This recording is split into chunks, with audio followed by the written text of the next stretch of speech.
All right, No, I'm and already brave. Right, wait for the Ari. interview. Elijah's Walls interview. Take 2. It's part 2 out here, baby. You do it. No. This time you do it. You do it.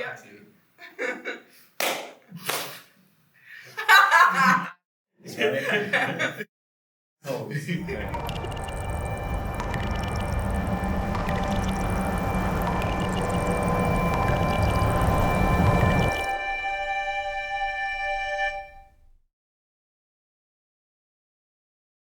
I would say one of the other, the first and foremost key challenge in approaching the film that everyone would, I knew everyone would ask me about because it's the logical question, is like, how do you make the walls, right? Like, how do you approach that, like, seriously?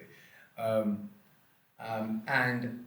I was very aware in the first, month of developing the project, getting the HODs around me, and preparing for the pitch of the grad film, because that was our first challenge. That was our first milestone.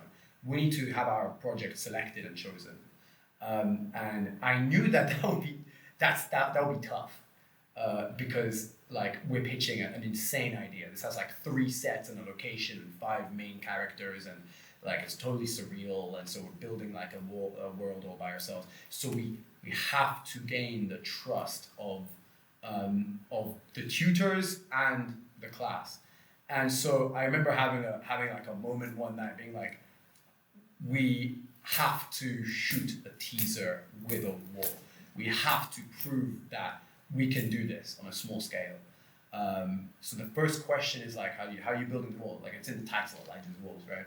So in summer with our first production designer, we were throwing around these ideas, right? It's like, do we use actual bricks?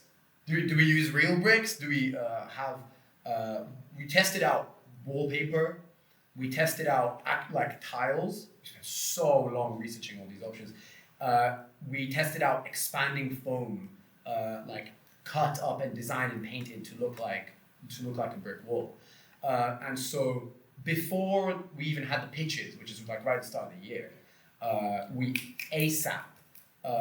shot a teaser. Jack built us a test wall, which was like one flat, where he tested these 3 different ways of constructing the walls, and using just that one wall and a bunch of extras, and an elderly man, using just that, we created, and a TV, we created a really cool looking teaser that showed people that we can create a wall. We can create the walls, and it sold people on the atmosphere as well, on the vibe. That was so good. I'm so proud of that. I'm so proud. And it was also really important for us to test out like the actual look, the color grade, obviously, like editing wise, and also camera movement, which is really important for this one, which was really specific. Dolly ins, dolly outs, push outs, etc. And what we could do and what we couldn't do. For example, like dolly zooms, which I wanted to add to the shot, and I had to remove them because we just didn't have the resources for it. And also with the walls, when we were planning with Jack back in the day, like ages ago, how the walls were going to look, that also came down to the technical side of the color of the walls, because the color will affect what's captured on camera, because black and white, obviously, different colors will still affect different tones and different, how dark it gets or not, depending on the color. So I wanted to go for a more reddish color because we were going to go for the noir look, for like black and white. And a very specific color of red would look best on black and white. So we really focused on trying to get that color. And we tested out. The art department actually brought me a massive A2 paper with like actual bricks, like with expanding foam, with all colored with like different colors, like orange, green, red, and and I tested all of those on camera, and we went with it. I chose which one I wanted. Yeah. And we went with that. That was cool. And it looked so good. It just gave the dark size of the picture was like really good, and it helped a lot with dynamic range as well of the camera, because it just from the highest point of exposure, like the whites, and the lowest with the blacks, it just looks so good with the right colors. I find it amazing how similar the teaser is, I would say. I don't know if you guys would say the same, but stylistically, how similar it is to the final product. Absolutely, It's consistency. Yeah. It yeah. was get the look right. For me, that early part of pre-production is like, I mean, of course, it's always vital. And it was so vital to communicate the vision clearly to everyone on board, like not just the HODs, of course, but every single individual working on the project.